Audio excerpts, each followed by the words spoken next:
ಇವತ್ತಿನ IPLನ ಫೈನಲ್ ಪಂದ್ಯಾವಳಿ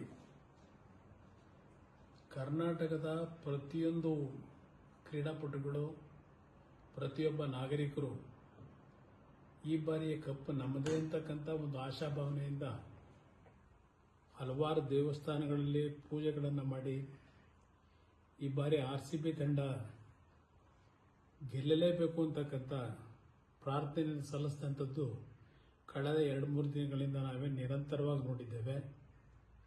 ಇವತ್ತಿನ ಈ ಒಂದು ಅಂತಿಮವಾದಂಥ 18 ವರ್ಷಗಳ ಶ್ರಮ ಇವತ್ತು RCB ತಂಡ ಫೈನಲ್ನಲ್ಲಿ ಗೆಲುವನ್ನು ಕಂಡಿದ್ದಾರೆ.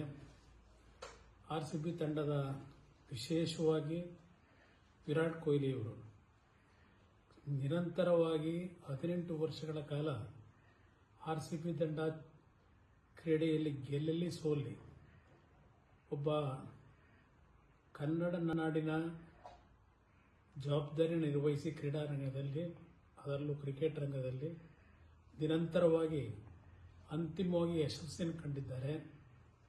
ಅಂತಿಮವಾಗಿ ಜಯವನ್ನು ಪಡೆಯತಕ್ಕಂಥ ಸಂದರ್ಭದಲ್ಲಿ ಅವರಲ್ಲಿ ಏನು ಒಂದು ಆನಂದ ಬಾಷ್ಪವನ್ನು ನಾವು ಕಂಡು, ಈ ಒಂದು ತಂಡದ ಪ್ರತಿಯೊಬ್ಬ ಕ್ರೀಡಾಪಟುಗಳ ಕಣ್ಣಲ್ಲಿ ನಾವು ಕಂಡಂಥ ಆನಂದ ಬಾಷ್ಪ ಪ್ರತಿಯೊಬ್ಬರಲ್ಲೂ ಇವತ್ತು RCBಯ ಒಂದು ಗೌರವವನ್ನು ಎತ್ತಿ ಹಿಡಿಯಬೇಕು ಅಂತಕ್ಕಂಥ ನಿಟ್ಟಿನಲ್ಲಿ ನಿರಂತರವಾಗಿ ಈ ಒಂದು IPLನ ಮ್ಯಾಚ್ಗಳಲ್ಲಿ ಅವರವರದೇ ಆದಂಥ ಶ್ರಮವನ್ನೇನು ಹಾಕಿದ್ದಾರೆ.